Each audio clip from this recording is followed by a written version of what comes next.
जय श्री कृष्ण, जय माताजी, गुड मॉर्निंग અને રાધે રાધે મિત્રો। આજે આપણે જે સિરીઝની અંદર એવા દાખલાઓ કરી રહ્યા છીએ કે જે પરીક્ષાની અંદર બહુ ઓછા વિદ્યાર્થીઓ કરી જાય છે, કારણ કે ખૂબ લાંબા હોય છે, બરાબર, અને થોડુંક પણ એક નાનકડી ભૂલ જે છે એનો માર્ક જે છે એ ખોવારે છે અને ખોટો પડવાના ચાન્સીસ વધી જાય છે। સાદા સહેલા પ્રશ્ન બધા કરી જાય છે, પણ આવા લાંબા પ્રશ્નોને જો આપણે કરીએ તો બીજા 500,000 લોકો કરતાં આપણું મેરિટ જે છે આગળ આવી જાય। પ્રશ્ન જોઈએ અને કરતા જઈએ। ઓકે, પહેલાં પ્રશ્નને વાંચીએ, પછી આપણે જોઈએ કે ભાઈ કેવી રીતે આપણે એનું સોલ્યુશન કરી શકીએ છીએ। તો પ્રશ્ન તમારી સ્ક્રીન ઉપર આવી ગયો હશે। આપણે હું વાંચું છું, પહેલાં 2-4 લીટી વાંચીએ એટલે જેથી આપણે પ્રશ્નનો કોન્સેપ્ટ શું છે સમજાઈ જાય। પહેલાં શું કહે છે, શ્રીમાન કે એ પોઈન્ટ ઝેડથી આગળ ઝેડથી ગાડી ચલાવવાનું શરૂ કરે છે અને ઉત્તર તરફ 6 કિલોમીટર ગાડી ચલાવે છે। પછી તે જમણો વળાંક લે છે અને 3 કિલોમીટર ગાડી ચલાવે છે। પછી તે પાછો જમણે વળે છે, 11 કિલોમીટર ગાડી ચલાવે છે। પછી તે જમણો વળાંક લે છે, 10 કિલોમીટર ગાડી ચલાવે છે। ઓકે, આવું લાંબુ 6 લીટીનો પ્રશ્ન છે, બરાબર। હવે આ પ્રશ્ન પરીક્ષામાં આવે ત્યારે આપણે વાંચતા જ એ પ્રશ્નને સ્ટાર્ટ કરી દેવો પડે, જેથી કરીને આપણો સમય બચી જાય અને આપણે એ પ્રશ્નને વિધિન 1 મિનિટમાં કરી દઈએ। જો ડાયરેક્ટલી તમે પરીક્ષામાં આ પ્રશ્ન કરવા બેસશો ને કે જેની પ્રેક્ટિસ ક્યારેય ના કરી હોય તો તમારે 2 થી 5 મિનિટનો સમય બગડી જાય અને શંકા એવી રહે કે જવાબ સાચો છે કે ખોટો એ પણ તમને ચોક્કસ નહીં રહે। એટલે આની પ્રેક્ટિસ અચૂકથી કરવી પડશે, ખાલી જોવાથી નહીં આવડે। જે સ્ક્રીન ઉપર દેખાય છે એવું હોય તો વિડીયો પોઝ કરીને તમે બી ટ્રાય કરો ને પછી એન્ડમાં જુઓ જવાબ તમારો અને એનો બેનો સાચો આવે છે કે નહીં। ઓકે, તો પ્રશ્ન લખ્યો છે એ મુજબ આપણે કરવાનું સ્ટાર્ટ કરી દઈએ મિત્રો। જો શું કહે છે, શ્રીમાન ઝેડ છે, બરાબર, કે છે એ ઝેડથી ચાલવાનું શરૂ કરે છે અને 6 કિલોમીટર ઉત્તર તરફ જાય છે। એટલે આપણે એવું કહીએ કે ભાઈ આ જે છે એ 6 કિલોમીટરનું અંતર એને ઉત્તર તરફ કાપી ચૂક્યા છે, બરાબર। અને પછી કહે છે તે જમણો વળાંક લે છે અને 3 કિલોમીટર ગાડી ચલાવે છે। એટલે હવે આપણે એને જમણી બાજુ વાળીશું અને આ 3 કિલોમીટર જેટલું અંતર એને આપણે જમણી તરફ ચલાવી દીધું।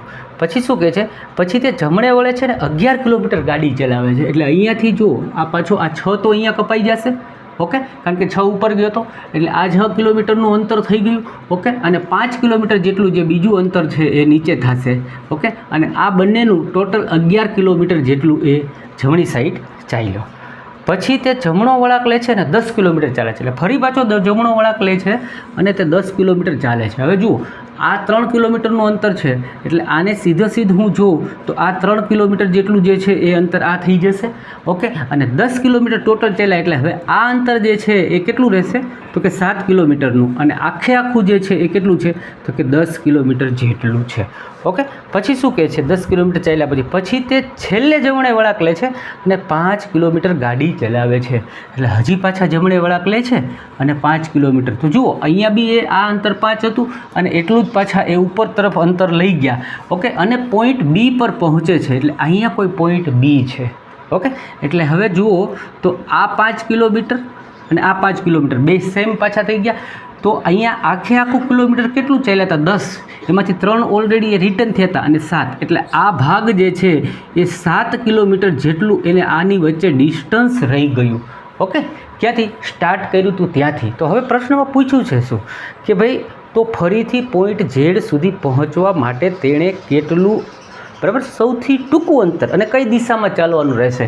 તો આ બી ઉપર ઊભા છે ને 7 કિલોમીટરનું અંતર એને ઝેડ સુધી પહોંચવામાં, અને દિશા પૂછી છે ઉપર ઉત્તર, દક્ષિણ, પૂર્વ અને પશ્ચિમ। તો પૂર્વ દિશા તરફ એને 7 કિલોમીટર જેટલું ઝેડ બાજુ જવા માટે ચાલવું પડશે। તો આ તમારો આન્સર હતો અને નીચે સાચો આન્સર પણ એ જ આપેલો છે મિત્ર। ખાસ કદાચ તમને અત્યારે એવું લાગે કે આ પ્રશ્ન એકદમ ઇઝી ને સહેલા છે, આ સહેલા નથી। પરીક્ષાની માનસિક પરિસ્થિતિ અલગ હોય છે, પ્રેશરમાં બેઠા હોય છે, સમયની અંદર પૂરું કરવાનું હોય છે અને એમાં નાનકડી ભૂલ થઈ જાય એટલે આ પ્રશ્નમાં ગૂંચવાઈ જઈએ છે અને આખું માઇન્ડ સેટ છે એ અપસેટ થઈ જાય છે। એવું ના થાય એના માટે પ્રેક્ટિસ જે છે એ આપણને મળી રહે, અત્યારથી જ આપણે હેબિચ્યુઅલ થઈ જઈએ કે આવા પ્રશ્નને કેમ ડીલ કરી શકાય। વિડીયો સારો લાગ્યો હોય લાઇક કરવાનું ભૂલતા નહીં। આવા જ વિડીયોની અંદર આપણે દાખલાઓને શીખવા માટે ચેનલને સબસ્ક્રાઈબ કરવાનું ભૂલતા નહીં। મળીએ છીએ બીજા વિડીયોમાં, ત્યાં સુધી આવજો।